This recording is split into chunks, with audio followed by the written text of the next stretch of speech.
The next exercise we'll be performing are the bend over lifts.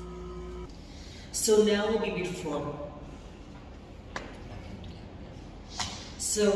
performing the bend over dumbbell raises. And so as you can see here, I have my two dumbbells right at the floor right here. So let's just do a proper picking them up first. And let's get ready. First of all, you would want your feet to be shoulder width apart.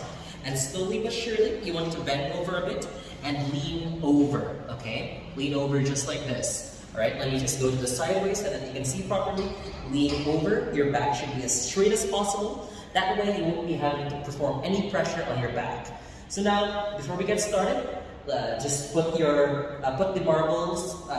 dumbbells right beneath, right around the height of your knees, and slowly but surely pull. Okay, 1, 2, 3, 4, 5, 6, 7, 8. All right, and so let's just put it down a bit, as you can see. And so now, afterwards, you should take a 30-second or 1-minute break afterwards.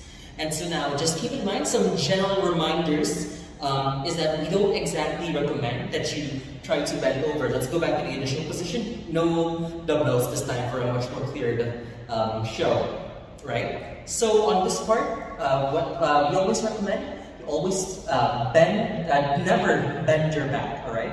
We don't want you to bend it like this. Okay, when you're trying to do the exercise. Otherwise, you'll be putting too much pressure on your back. And afterwards, so you just want to keep your back straight. Now you keep pulling it up. That's how you do the perfect form, okay? If you're feeling any pain on your back, stop the exercise immediately and take a 30-second or 1-minute break.